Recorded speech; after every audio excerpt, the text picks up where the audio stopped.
Alright, so I did a very quick 30-second video on this product yesterday, just before I was about to use it.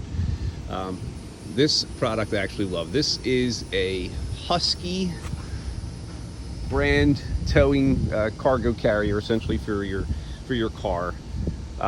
This is probably the best one I've ever had as far as a cargo carrier goes. So I went to the website. It has a 2-inch hitch, 500-pound capacity. It's made of aluminum, which helps with the cargo capacity, because since this isn't made out of steel and super heavy, it actually increases the amount of weight that you can put on your hitch, your tongue weight rating. Because mine, okay, so it's a Ford Maverick.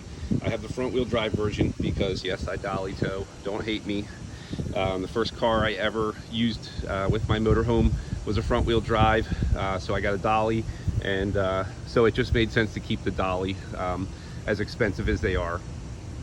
We love it. We can put a golf cart in the back of this Ford Maverick. Right now I have my two covered up with my grill covers, which I found out are much cheaper than buying fancy covers, and they're a hell of a lot more heavyweight, like a ripstop kind of fabric compared to the cheap stuff that you buy. But anyway, my scooter is a Triad 3-wheel scooter for disability.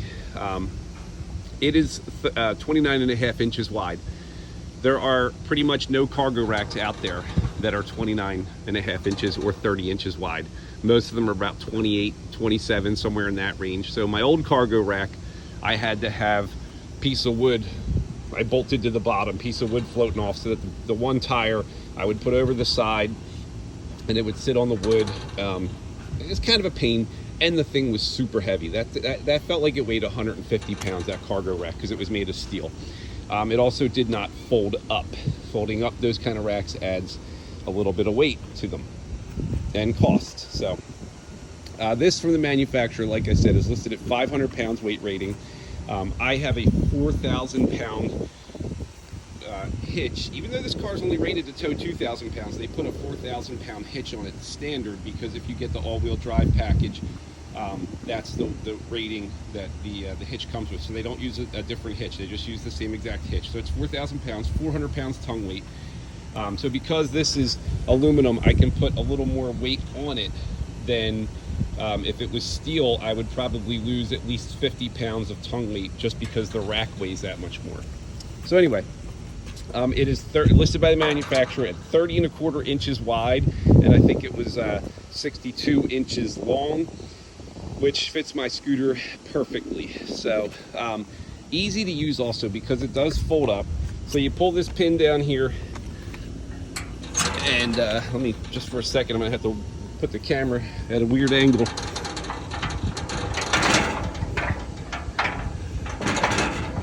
So once you get the pin pulled, and while I'm holding the camera, it's a little difficult. There we go.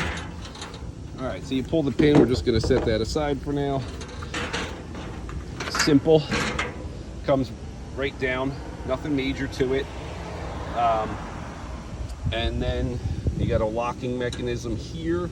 There's also one here, and I'll show you what that does. Lift this one up, and then that second pin locks in there. If you wanted to carry something and you don't want it to, obviously if I was going to put my scooter on here, you don't want it to roll off the end, you put this up, release this pin, whole thing comes down. It's got nice rubber feet on it. I've walked up this ramp plenty of times, never had a problem.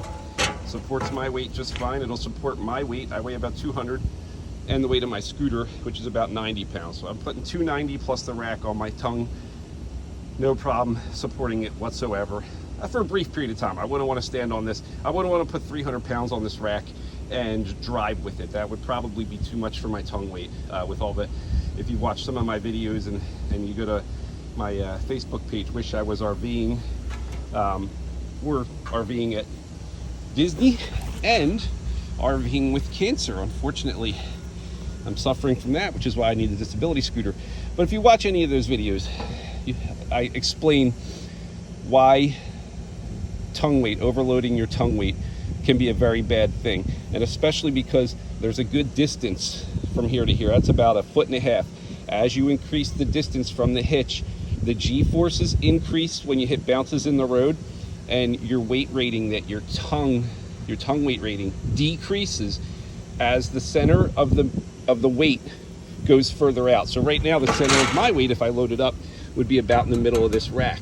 So I have to calculate my weight based on really about 3 feet from the hitch. That's all covered in different videos and whatnot. But the best part I love about this thing is, and I don't know that this works on every tailgate, but I can put my tailgate down and they're damn near level, which means now I can roll. If I got e-bikes, I got my scooters, whatever I have in here, I can pretty much roll it right off onto my cargo carrier here, the Husky cargo carrier, and down the ramp and off. And my old cargo rack sat, I'm gonna put the tailgate up for a minute here. My old cargo rack sat lower. It sat probably down here, where this has that 6-inch lip, so it's perfect. So I don't have this huge drop. And like I said, that was purely accidental. I bought this mainly because of the width of the rack would fit my scooter. And as Bob Ross says, that was a happy little accident. So this product is listed on Husky's website for $400. I got it on Marketplace for, I think I paid $150. Marketplace is the best place, as far as I'm concerned, to check for items that people don't want anymore, that are still in great shape. The best part about this one also, you see a lot of these aluminum racks with plastic caps. They're not welded. This is welded. They're not welded in the corners, and this is not welded at all over here, which is perfect. But they have a lot of plastic. I don't trust plastic with aluminum. I think it's going to fall apart eventually. It's done obviously for cost savings, but you don't want your rack falling apart while your stuff's on it. So put out the money, get a good quality one. These welds look pretty good to me. I've seen some terrible welds. Yeah, but overall, this to me, this just knocked it out of the park for me. So far, it's been a 10 out of 10. By the way, don't let that confuse you. There is no hole underneath to connect anything to that. It's not meant to support any kind of weight or have anything extra. You're not allowed to do like a triple toe kind of thing with this. I would say the most you could do if you wanted to is you could drill your own hole in here, and you could put in like something on the back to help just tell people you're there. I use, when I'm driving, I use towing lights. When it's up, the towing lights, I use the Towmate lights, which I love, wireless ones. They attach magnetically to here. I wrap some nice rubber straps around them so that when it's up, they hold onto the metal. Now when it's down, obviously if I attach them to here, they're gonna face the ground. So I'm still figuring out, when I have my scooter on the back, how I'm going to make those towing lights work on the back of this cargo rack here, but that is for another day. So anyway, all right, thanks for watching.